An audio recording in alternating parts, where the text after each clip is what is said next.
First of all, thank you for giving me the opportunity today to come and talk to you a little about what we do at the Defence Technology Agency to support the New Zealand Defence Force at home and away.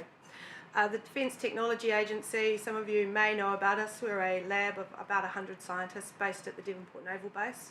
We're a business unit of the New Zealand Defence Force, and we report directly to the Chief of Defence Force. Our primary mission is to be the main provider of science and technology support to the New Zealand Defence Force and the Ministry of Defence. The Ministry of Defence are the people who buy our assets, so our ships and aircraft. Our methods are kind of like a consultancy, but sometimes like a big brother. We provide frank and independent advice without hesitation. So basically, if we see the Defence Force doing something that we feel that they could do better, we tell them. And we have a culture with our military counterparts of mutual respect. They are the subject matter experts in everything military, but we want to create teams with them and have a friendship to enable us to be able to give them advice. And finally, we're continually seeking approaches to produce transformative outcomes for you, the taxpayer. So that's about making sure our sailors, soldiers and aircrew are safe, that they're efficient, and that we're doing the best thing that we can with the taxpayer dollar. In terms of the type of activities that we, or the type of scientists we have at DTA, we range from, I myself am an environmental scientist, but we also have physiologists, engineers, chemists, a huge diversity of different scientists all in one place. So today, rather than giving you a wiring diagram, which is what engineers love to do, I've decided to talk about our support to one operation, and that operation is Operation Castle, which is when the Navy sends an offshore patrol vessel each year to the Antarctic, to the Ross Sea, to support MPI with their fishing inspections for toothfish boats. Pamela spoke about it earlier. So this is under the CAMLR Fish Inspection Treaty. Navy's primary role in this is to be a home for the MPI fisheries officers, to provide them a way to get there and to look after them while they're there and to bring them home safely. We're pretty much newcomers compared to the fishermen in the Ross Sea, as we only returned there after a 40-year hiatus in 2011. Operating in the Southern Ocean and Ross Sea is one of the most extreme activities the New Zealand Defence Force does, and as such they require considerable help to make sure they're safe and efficient. So I'm just going to talk about two completely different areas of support that we do for Op Castle. One of them is related to human performance, and that is to do with making sure when our sailors and MPI fisheries officers are in the Ross Sea, that if something was to go wrong, that we have the right equipment on board the ship to make sure we can get those people back. So for any of you who watch the news, in 2011 the Russian fishing boat, the Sparta, became entrapped in ice. She hit an iceberg and ripped the side of her ship open. Even though there was quite a few fishing boats close, nobody could get to her for over 10 days because of the ice conditions. And the ship's company had to take refuge, in a bunch of life rafts on the side of the ship.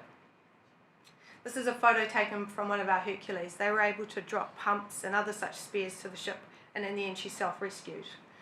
But one of the things that became really apparent to us is that going to the Southern Ocean and then the Ross Sea is that we really need to be very, very self-sufficient. And while there has been an evolution in the legislation to do with the equipment that you need for going to polar regions, it doesn't really take into consideration the Southern Hemisphere. So the International Maritime Organisation have a polar code. The New Zealand Defence Force is the only defence force in the world to accept it, and we now operate under it. And it says if you have a survival craft, whether it be a life raft or a lifeboat, that it should be capable of effectively evacuating your ship's company and being able to look after them for a maximum expected time of rescue. And they say in the Northern Hemisphere that's 5 days. Well, realistically for us it could be 15. This became a bit of a concern to us because, you know, we want to make sure we do the best for our people, and we suddenly realised that maybe the equipment we had we weren't using as effectively as we could. So the physiologists in the lab came together with the engineers who were having a bit of a panic because they'd gone through the literature and found that there was no studies of anybody surviving in a life raft more than 48 hours in the conditions that we operate in. And they said, it's okay, we've just got to make sure that we maintain people's body temperature, that they've got enough food, and that where they're staying is a good place. So we have two primary pieces of equipment that we use in the Ross Sea for survival. We have a different type of life raft with an insulated floor and a personal immersion suit. This is our big engineer Sam. He's 7 feet tall and we could fit him into the immersion suit. That was great. He does look a little bit like a lobster. We then went through getting a whole ship's company, so 80 sailors and fisheries officers, and throwing them off the wharf in winter in their immersion suits to see what would happen to them. What we found out very quickly is the immersion suits we had, and which are the same ones used by the fishing boats and also other tourist operators going to the Ross Sea, actually didn't fit the New Zealand population very well, and most of them would fill up with water. So we've rapidly changed our immersion suits and are looking at ways to reduce the accumulation of water within them. Because not only do you get leakage in through your arms, but you can imagine if you're staying in your suit for 15 days, there could be other sources of leakage into your suit.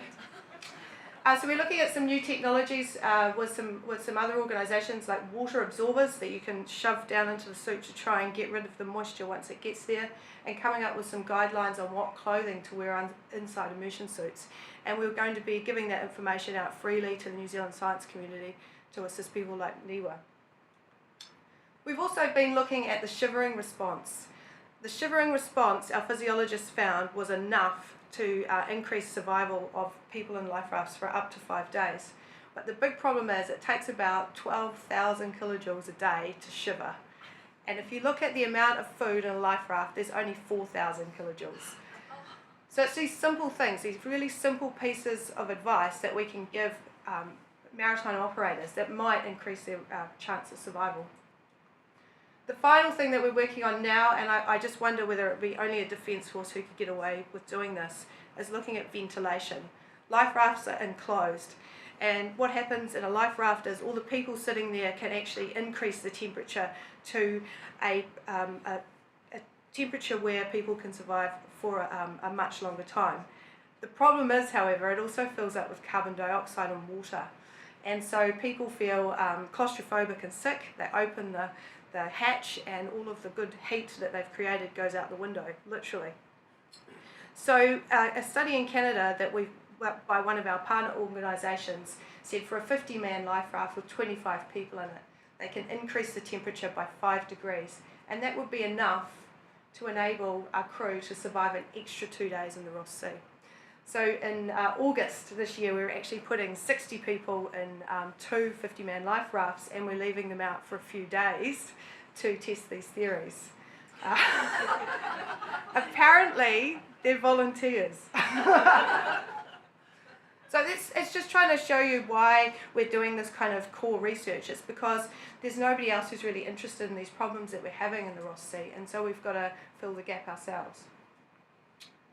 The other big thing that we're struggling with, and I know from going to NZAS but also speaking to the fishing boats, is really the operational conditions that we're seeing in the Southern Ocean. So some of you may have seen this. This is NZAS Otago in the Northern Ross Sea. 6 hours prior to this, they had been actually doing fisheries inspections. A low came off out of the Ross Sea, and they saw, oh, by the way, the camera is about 18 metres off the sea. So they saw what they believe is 18 to 20 metre waves. They're in 105 knots average for 12 hours. So these operational conditions are fairly extreme. The Southern Ocean waves are fairly not well understood, and it really is, for us, a real concern. So we've been working with a partner organisation called MedOcean because waves have never been measured south of New Zealand. The furthest south wave measurements in the world are at 47, which is about the same latitude as the south of Stewart Island. And we have to go 1,200 miles further south than that into the Ross Sea. So in December 16, we decided that we were going to put a wave buoy into the Southern Ocean at Campbell Island 52 South because there was no measurements. And we really are focused on putting this buoy here to help us increase our understanding of waves and to hopefully increase the accuracy of forecasts. So it's a permanent mooring. Well, so they say. Whether the mooring lasts the winter, I don't know. And it's really focused on, as I said, validation. We're very lucky to have the Office of Naval Research providing us a grant to make this happen. But more importantly, when we're talking about industry, even though we're part of the Defence Force, specific ship acquisition projects have also stumped up cash to make this happen. So what have we seen from our Southern Ocean wave buoy? Well, the good news is it's still there and it's still going, but we've seen two events with really large waves. The first in March, we saw a 15.8 metre wave, and then in May we saw a 19.4 metre wave. And just to put that into perspective of what that means if you were looking at it, this is a picture from, or a schematic from the World Met Organisation about it. So when I take sailors and try to explain to them what I do, we have a 6-storey building on base, and I always go and make them stand next to that and say the wave was bigger than the building. In terms of the wider application to defence and maybe to other organisations who go down the path of building a ship for the Ross Sea, the biggest thing that we've discovered so far is the frequency of high sea states is much greater than what we expected or has been modelled previously. When we were previously designing ships, we expected 6 to 9 metre waves 7 days a year. 6 to 14 metre waves 7 days a year, and we're now looking at more like 43. This is in the summer season. And also, we hadn't previously ever measured waves over 16 metres, and now it's about, it looks like a probability of about 1 day a year we'll see these massive waves. That's what I have.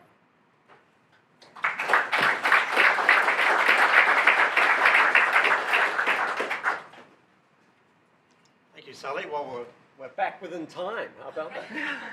Any questions?